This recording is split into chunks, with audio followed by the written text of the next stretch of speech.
അസ്സലാമു അലൈക്കും വറഹ്മത്തുള്ളാഹി വബറകാതുഹു. ബഹുമാനപ്പെട്ട മിഹ്റാബ് ഗ്രൂപ്പിലെ ഉസ്താദുമാരെ, ഒരു വിഷമകരമായൊരു വിഷയം നിങ്ങൾ ഓർമ്മപ്പെടുത്താണ്. എനിക്ക് വിഷമമുള്ളത് കൊണ്ടല്ല, പക്ഷേ ഇത് ദുരന്തപൂർണമായി നമ്മുടെ മഹല്ലുകളിലൊക്കെ നടക്കാൻ സാധ്യതയുള്ളത് കൊണ്ട് നിങ്ങളെ ഓർമ്മപ്പെടുത്താണ്. ഈ കഴിഞ്ഞ ആഴ്ച ഞങ്ങൾ റമദാന് മുമ്പ് തന്നെ ഇലക്ഷൻ പ്രഖ്യാപിക്കുന്നതിന് മുമ്പ് തന്നെ എടുത്തിരുന്നൊരു ടിക്കറ്റിൽ ഞങ്ങളൊരു 10-25 പേര് യാത്ര ചെയ്തിരുന്നു. ആ യാത്ര ചെയ്യുമ്പോൾ അതിൽ കുറച്ച് വോട്ടർമാരുണ്ട്, അല്ലാത്തവർ കുട്ടികളായിട്ടാണ് കൂടുതലുണ്ടായിരുന്നത്, വെക്കേഷൻ ആയതുകൊണ്ട്. അപ്പോൾ ഒരു മഹലിൽ നിന്നൊരു 6 പേരുണ്ടായിരുന്നു. ആ 6 പേരിൽ 2 ആളുകൾക്ക് വോട്ടും കൂടി ഇല്ല. അങ്ങനത്തെ ആളുകൾ ഉൾപ്പെടെയുള്ള ഒരു യാത്രയിലായിരുന്നു ഞാൻ. പുതിയങ്ങാടിയിലെ പുതിയ വളപ്പിലെ ഖത്തീബായിട്ട് 20 വർഷത്തോളമായി സേവനം ചെയ്തുകൊണ്ടിരിക്കുകയാണ്.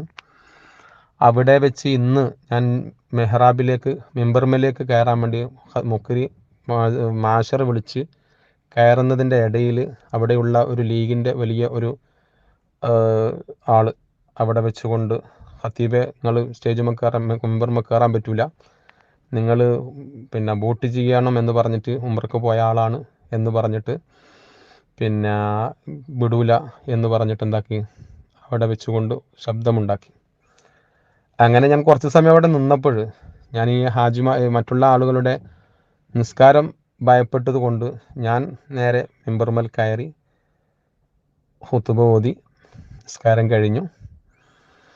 ഈ പ്രദേശത്തുണ്ടായിരുന്ന ഈ വിഷയത്തെക്കുറിച്ച് ഞാൻ ഗൗരവമായിട്ട് സംസാരിച്ചു. കാരണം RSSകാർ പോലും നിസ്കാരം മുടക്കാൻ വേണ്ടിയിട്ട് മുന്നിട്ട് വരാറില്ല. പക്ഷേ ഞാൻ സാധാ ഒറിജിനൽ മുസ്ലിം ലീഗുകാരനാണ്. പണ്ട് മുതലേ മുസ്ലിം ലീഗിൻ്റെ ശാഖയിലും അതുപോലെ തന്നെ പഞ്ചായത്തിലുമൊക്കെ ഇന്നും പ്രവർത്തിച്ചു കൊണ്ടിരിക്കുന്നവൻ തന്നെയാണ്. വോട്ട് ലിസ്റ്റ് ചേർക്കാനും അതുപോലെ തന്നെ മറ്റുള്ള കാര്യങ്ങൾക്കൊക്കെ മുന്നിലും സജീവമായിട്ടൊക്കെ ഉണ്ടായിക്കൊണ്ടിരിക്കുന്ന ആൾ തന്നെയാണ്. അതുപോലെ തന്നെ KMCCയുടെയും അതുപോലെ മറ്റുള്ള റിലീഫ് മറ്റു കാര്യങ്ങൾക്കൊക്കെ ആയിട്ട് എപ്പോഴും നമുക്ക് വേണ്ടുന്ന രീതിയിലുള്ള സഹായങ്ങളൊക്കെ ചെയ്തു കൊടുക്കുകയും ഒക്കെ ചെയ്യുന്നവനും, വർഷങ്ങളോളമായി ചന്ദ്രികാ പത്രം എൻ്റെ വീട്ടിൽ വന്നതായിരുന്നു. പിന്നീട് സുപ്രഭാതം വന്നതിന് ശേഷം ചന്ദ്രികാ പത്രം ഒഴിവാക്കിയിട്ടുണ്ടായിരുന്നു. ചന്ദ്രികയും സുപ്രഭാതവും ഒരുപാട് കാലം ഒന്നിച്ചു കൊണ്ടുവന്ന ഒരു വ്യക്തി കൂടിയാണ് ഞാൻ. ഇപ്പോഴും അൽഹംദുലില്ലാ ഇന്ന് ഞാൻ എൻ്റെ മഹലിൽ നിന്ന് ഞാൻ 20 വർഷത്തോ സേവനത്തിൻ്റെ ഇടയിൽ എന്നെ സംബന്ധിച്ചിടത്തോളം അവർക്കൊന്നും പറയാൻ വേണ്ടി ഉണ്ടായിരുന്നില്ല. പക്ഷേ എന്നോട് ഈ ഒരു സാമൂഹിക മധ്യത്തിനിടയിൽ ഈ ഒരു വിഷയം പറഞ്ഞതിൻ്റെ അടിസ്ഥാനത്തിൽ ഞാൻ ഇന്ന് അവിടെ നിന്ന് രാജിവെച്ചിട്ട് നിങ്ങളോട് സലാം പറഞ്ഞിട്ട് എന്താക്കിയിട്ടുണ്ട്, ഞാൻ ഇറങ്ങി വന്നിട്ടുണ്ട്. സത്യത്തിൽ ഞാൻ ഈ വിഷയം പറയുന്നു പറഞ്ഞാൽ എന്നെ സംബന്ധിച്ചിടത്തോളം ഈ ജോലിയുടെ വിഷയങ്ങളൊന്നും ഒരു വിഷയമേ അല്ല. കാരണം ഞാൻ ആഴ്ചയിൽ വെള്ളിയാഴ്ച മാത്രമേ പോവാറുള്ളൂ. അവിടെ ചെറിയ ശമ്പളമാണ് കിട്ടാറുള്ളത്. ചിലപ്പോൾ എൻ്റെ കാറിൻ്റെ എണ്ണ അടിച്ച പൈസ പോലും ഇതുവരെ കിട്ടിയിട്ടുണ്ടാവില്ല.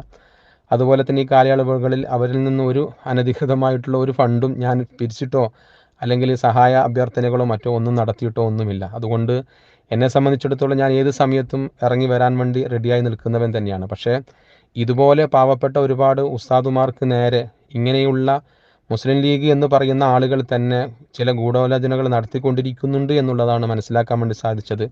ആഴ്ചകളായി എന്നെ അവിടെ നിന്ന് പിന്തുടരാൻ വേണ്ടി പറ്റൂല എന്ന് പറഞ്ഞുകൊണ്ട് അവിടെ ആളുകൾ ചർച്ച നടത്തിയെന്നും, അതുപോലെ തന്നെ ഈ 20 വർഷം വരെ ഒരു കംപ്ലൈൻ്റ് ഉണ്ട്, ഈ റമദാനിൽ ഉൾപ്പെടെ മുഴുവൻ ദിവസവും എൻ്റെ കൂടെ പിന്നിൽ നിന്ന ആളുകൾ തന്നെ അവസാനം വോട്ടിങ്ങിന് ശേഷം എൻ്റെ തുടരാൻ പറ്റൂല എന്നും, അതുപോലെ തന്നെ ഇയാൾ നിൽക്കാൻ പറ്റൂല എന്നും പറഞ്ഞിട്ട് ഇന്ന് 1ാമത്തെ സഫിൽ വന്ന് നിൽക്കുകയും അവസാനം ഇവൻ ജമാഅത്തിന് സമയത്ത് അവൻ ഇറങ്ങിപ്പോവുകയും ചെയ്തു. ഇവന് ഖുതുബക്ക് നിന്നിട്ടുമില്ല, അവൻ നിസ്കരിച്ചോ ഇല്ലെന്ന് നമുക്കറിയില്ല, അവിടെ നിന്ന് ഇറങ്ങി പോവുകയും ചെയ്തു. സത്യത്തിൽ ഇത് ഒരു RSSകാരനാണെങ്കിൽ അവൻ ഒരിക്കലും തന്നെ പള്ളിയിൽ വെച്ചുകൊണ്ട് അല്ലെങ്കിൽ അവരെ ആരാധന മുടക്കാൻ വേണ്ടിയിട്ട് മെനക്കെട്ടിട്ടുണ്ടാവില്ല. ഇത് ഒരു മുസ്ലിമായ ഒരു സഹോദരൻ എന്ന പേരിൽ വെച്ച് ഇതേ മനുഷ്യൻ തന്നെയാണ് തൊട്ട് മുമ്പത്തെ മാസം കേന്ദ്രത്തിലുള്ള ജമാഅത്ത് പള്ളിയിൽ വെച്ച് അവിടുത്തെ ഖത്തീബിനെയും ഇതേപോലെ മറ്റൊരു ആക്ഷേപം, കാരണം വെച്ചാൽ ഇവർക്ക് കമ്മിറ്റിക്ക് അനുയോജ്യമായ കമ്മിറ്റി വരാത്തത് എന്നുള്ള കാരണം പറഞ്ഞിട്ട് അയാളെയും അസഭ്യം പറഞ്ഞിട്ട് ഒഴിവാക്കി എന്നാണ് എനിക്ക് അറിയാൻ വേണ്ടി സാധിച്ചത്. അപ്പോൾ സത്യത്തിൽ ഒരു ഉസ്താദുമാർക്കെതിരെ മാത്രം നിൽക്കുന്ന ഇങ്ങനത്തെ ഒരുപാട് ടീമുകൾ ഉണ്ടോ എന്നുള്ളത് ആശങ്കപ്പെടേണ്ടതുണ്ട്. അതുകൊണ്ട് ബഹുമാനപ്പെട്ട ഉസ്താദുമാർ കാര്യങ്ങളൊക്കെ ശ്രദ്ധിക്കാൻ വേണ്ടി ഓർമ്മപ്പെടുത്തുകയാണ്.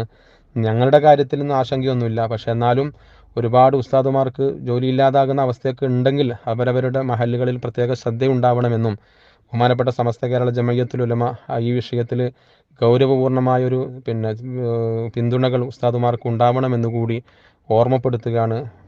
എൻ്റെ പേര് അബ്ദുൽ ഹക്കീം ദാരിമി മയ്യിൽ. ഇൻഷാ അല്ലാഹ് എല്ലാവരോടും സ്നേഹപൂർവ്വം ഓർമ്മപ്പെടുത്തി നിർത്തുന്നു. അസ്സലാമു അലൈക്കും വറഹ്മത്തുള്ളാഹി.